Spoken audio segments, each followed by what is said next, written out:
ఉన్నాడో క్లియర్ గా మన శేఖర్ రెడ్డి గారికి అట్లాగే కృష్ణాజీ గారికి అర్థం కావాలి.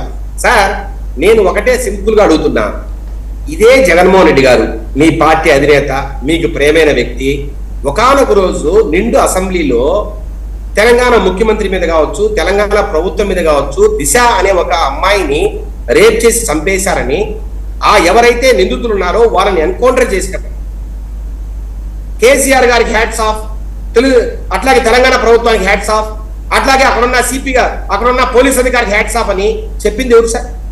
నా దగ్గర వీడియో ఉంది, చూపిమంటారా సార్? అంటే తెలంగాణలో జరిగితే ఎన్కౌంటర్ జరిగితే ఆ ప్రభుత్వానికి హ్యాట్స్ ఆఫ్, ఆ అధికారులకు హ్యాట్స్ ఆఫ్.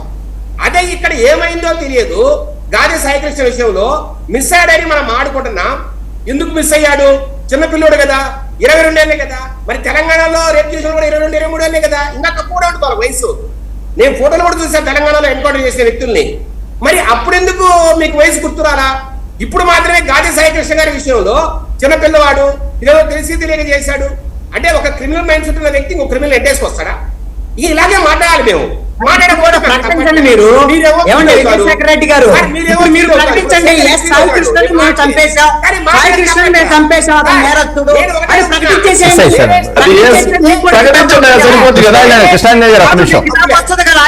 ఇస్తానండి, మా సీఏ చంపేశాడు కాబట్టి అతను తీవ్రమైన నేరాలు చేశాడు అని ప్రకటించండి, మీకు కూడా కితాబులు వస్తాయి. కృష్ణాంజలి గారు టైం ఓర్చుకోగలను, పార్టీ తరఫున మాట్లాడనే ఒక కనీసం ఇది గౌరవం ఉంది.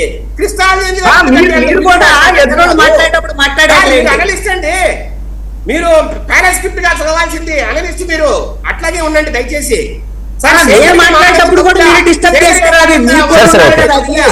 సార్ ఒకటి సార్, మీరు ఇంతసేపు మాట్లాడారు కదా, దయచేసి నాకు టైం ఇవ్వండి.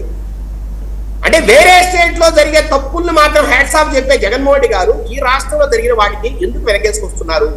రెండవది, వీళ్ళ నాయకులు సార్ మిస్ అయినా ఎవరైనా పోలీసులు అతన్ని చంపినా మేము ఎక్కడా దాన్ని వెనకేసుకురాం. ఖచ్చితంగా పోలీసు అధికారులు శిక్షిస్తాం. గాదె సాయికృష్ణ అనే వ్యక్తికి న్యాయం జరిగేలా ఈ ప్రభుత్వం చర్యలు తీసుకుంటుంది. రెండో మాట మాట్లాడింది ఎవరు సార్? అతను కాపు కులస్తుడు, అతను జనసేన పార్టీ సభ్యత్వం ఉన్నవాడు, వాళ్ళ ఇంట్లో 50 మంది జనసేన సంబంధించిన వ్యక్తులు ఉన్నారు. ఎందుకు పవన్ కళ్యాణ్ గారు రెస్పాండ్ కావట్లేదు, ఎందుకు జనసేన కామ్గా ఉందని మాట్లాడింది ఎవరు సార్? వాళ్ళ ఇంట్లో మాట్లాడారా? మాట్లాడింది అంబటి రాంబాబు గారు, మాట్లాడింది వైసీపీ నాయకులు. ఎందుకు మీరు ఒక కులాన్ని అంటగట్టి పవన్ కళ్యాణ్ గారిని ద్వేషిస్తూ, పవన్ కళ్యాణ్ గారిని తప్పుపడుతూ, ఈ ప్రభుత్వాన్ని తప్పుపడుతూ ఎందుకు మాట్లాడారు సార్? మీకు ఒక ప్రతిపక్ష పార్టీగా సర్వ హక్కులు ఉన్నాయి.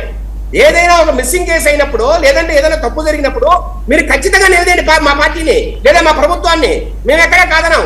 కానీ ఇక్కడ ప్రాబ్లం అంతా ఏంటి? అతను చిన్నపిల్లవాడు, అతను తెలిసి తెలియజేశాడు, అతను కాపు కులస్తుడు, వాళ్ళు రంగా గారి అభిమానులకు సంబంధించిన వ్యక్తులు, ఇవన్నీ ఎందుకు వస్తున్నాయి సార్? అంటే వారైతేనేనా మీరు మాట్లాడతారు, వారైతేనేనా వాళ్ళ ఇంటికి పరామర్శకి వెళ్తారు, లేకపోతే వెళ్ళరా సార్? నేను